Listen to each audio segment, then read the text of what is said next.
नमस्कार दोस्तों, क्या आप जानते हैं कि जिस कंपनी के ज़रिए आपका डीमैट खाता चलता है वही कंपनी अब आईपीओ ला रही है। जी हाँ, हम बात कर रहे हैं एनएसडीएल यानी नेशनल सिक्योरिटीज़ डिपॉजिटरी लिमिटेड की, जो भारत की पहली और सबसे बड़ी डिपॉजिटरी है। इस आईपीओ की चर्चा पूरे मार्केट में ज़ोरों पर है। तो क्या आपको इसमें निवेश करना चाहिए? कितना हो सकता है लिस्टिंग गेन? आज की वीडियो में करेंगे एनएसडीएल आईपीओ की पूरी पड़ताल, एकदम आसान हिंदी में। सबसे पहले बात करते हैं एनएसडीएल यानी नेशनल सिक्योरिटी इस डिपॉजिटरी लिमिटेड की। यह कंपनी भारत की पहली डिपॉजिटरी, जिसे 1996 में सेबी की निगरानी में शुरू किया गया था। इसका काम होता है निवेशकों के शेयरों को डिजिटल रूप में रखना, ट्रेडिंग को सुरक्षित और तेज बनाना, आईपीओ अलॉटमेंट, बोनस, डिविडेंड जैसे कॉरपोरेट एक्शन को आसान बनाना। एनएसडीएल के बिना भारतीय शेयर मार्केट की कल्पना भी मुश्किल है।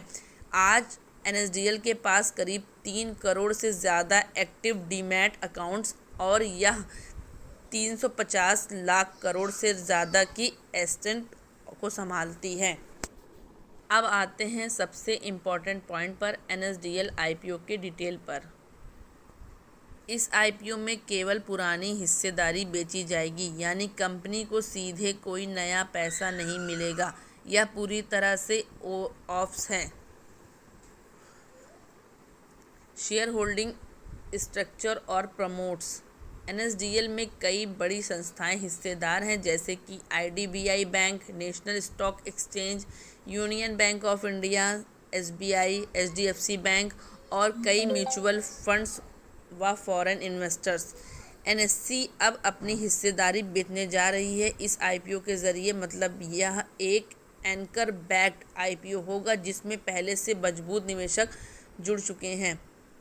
एनएसडीएल क्यों एक मजबूत कंपनी मानी जाती है? क्योंकि इसका बिजनेस मॉडल पूरी तरह से स्थिर और रेगुलेटेड है। देश के लगभग 90% से ज़्यादा डीमैट अकाउंट्स इसके पास हैं। इसमें ऑपरेशनल रिस्क बहुत कम है। लगातार मुनाफा कमाने वाली कंपनी है। पिछले साल एनएसडीएल ने 230 करोड़ का नेट प्रॉफिट कमाया। Bonus point. एनएसडीएल के क्लाइंट्स में सिर्फ रिटेल नहीं, बड़े बड़े इंस्टीट्यूशन और इंटरनेशनल ब्रोकर्स भी है। ज़्यादा फ़ायदे हैं वही रिस्क भी है। सीडीएसएल जैसी कड़ी प्रतिस्पर्धा। आईपीओ में नए पैसे नहीं आएंगे, यानी ग्रोथ के लिए पूंजी नहीं जुट रही है। रेगुलेटरी बदलाव का असर कंपनी पर हो सकता है, पर फिर भी एनएसडीएल का ट्रैक रिकॉर्ड काफ़ी मजबूत है। तो अब सबसे बड़ा सवाल, क्या एनएसडीएल आईपीओ में लिस्टिंग गेन मिलेगा? चूँकि कंपनी प्रॉफिटेबल है, ब्रांड भरोसेमंद है और फाइनटेक सेक्टर में इसे मुनाफे वाली कंपनियों में गिना जाता है, इसलिए एनालिस्ट का मानना है कि इसमें 10 से 20% का लिस्टिंग गेन संभव है। लेकिन लॉन्ग टर्म इन्वेस्टर्स के लिए भी एक अच्छा मौका हो सकता है, क्योंकि ऐसी कंपनियां बार बार लिस्ट नहीं होती।